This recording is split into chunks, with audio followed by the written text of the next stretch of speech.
இடைஞ்சல்களுக்கு மத்தியிலே, பல சவால்களுக்கு மத்தியிலே தன்னை தானே செதுக்கிக் கொண்ட ஒரு சிற்பி.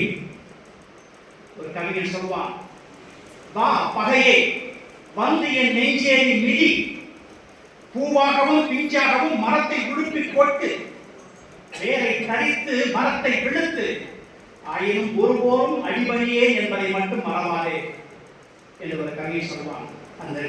அந்த கவித்துவ வார்த்தை கேட்டால் போன்று தந்தை அவர்களுடைய வளர்ச்சியிலே எவ்வளவோ முட்டுக்கட்டைகள், முன்னால் சென்றால் முட்டும், பின்னால் சென்றால் உதைக்கும், பக்கவாட்டில் சென்றால் இடிக்கும், மேலே சென்றால் சுடப்படும் என்று பல சிரமங்களுக்கு மத்தியிலே தன்னை தானே உருவாக்கி கொண்ட ஒரு முனைவர், ஒரு மிகப்பெரிய ஆளுமை. அவர்கள் நம்முடைய விருந்தினர்களை வரவேற்று மகிழ வருகின்றார். செபஸ்டியன் கரம்பை ஃபவுண்டேஷனின் விருதுகள் வழங்கும் நிகழ்வுக்கும்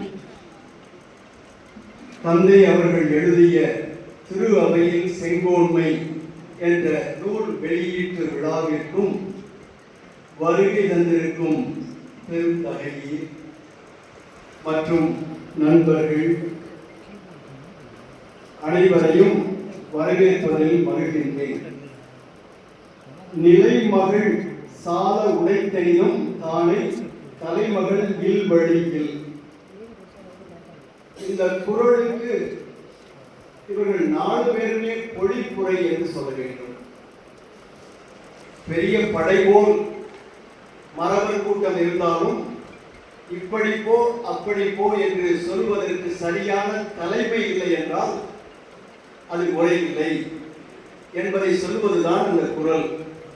அந்த முறையிலே வழிகள் சொல்லும் தளபதிகளாக நம் மத்தியிலே இருக்கின்ற மேன்மிகு சேலம் மறைமாவட்ட ஆயர் ராயப்பன் ஆண்டகை அவர்கள், மானமிகு பேராசிரியர் சுபவீர பாண்டியன் அவர்கள், தமிழக ஆயர் பேரவையின் சட்டத்துறை செயலர் சேவியர் அருள்ராஜ் அடிகள், இந்த கூட்டத்தின் கருப்பொருளும் உரிப்பொருளுமான முனைவர் செபஸ்டியன் கரம்பை, இன்னும் நண்பர் குருக்கள், வந்திருக்கின்ற முக்கிய விருந்தினர்கள், உறவினர்கள் அனைவரையும் வருக வருக என இருகரம் பிடித்து வரவேற்கின்றேன்.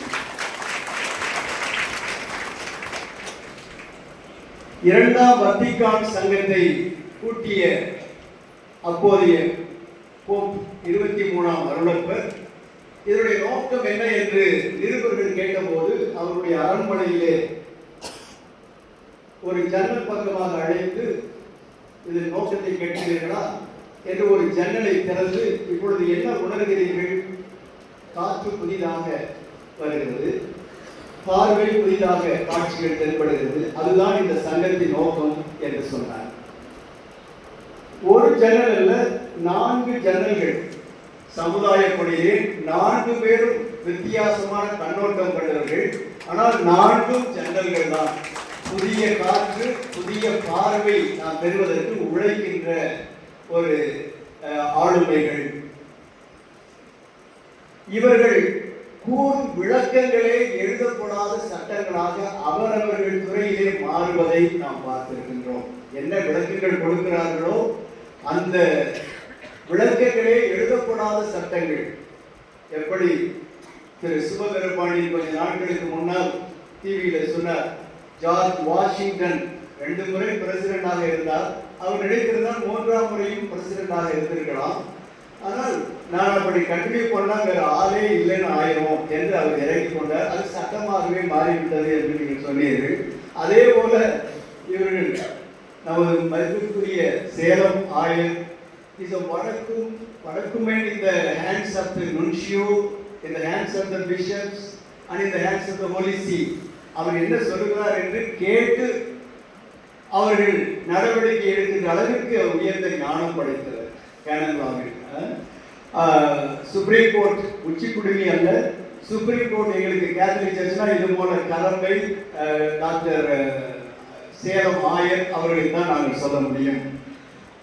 இந்த கூட்டத்தினுடைய அடிப்படை நோக்கம், ஆக்கம், தாக்கம், மக்களின் உருவாக்கம். இந்த கூட்டத்தினுடைய நோக்கம், ஆக்கம், தாக்கம், ரெவர்பரேஷன் எல்லாமே மக்களுடைய உருவாக்கம், மீள் உருவாக்கம். இரண்டும் இந்த கூட்டத்தின், இந்த அமர்வினுடைய நோக்கம், இந்த ஃபவுண்டேஷனின் நோக்கம்.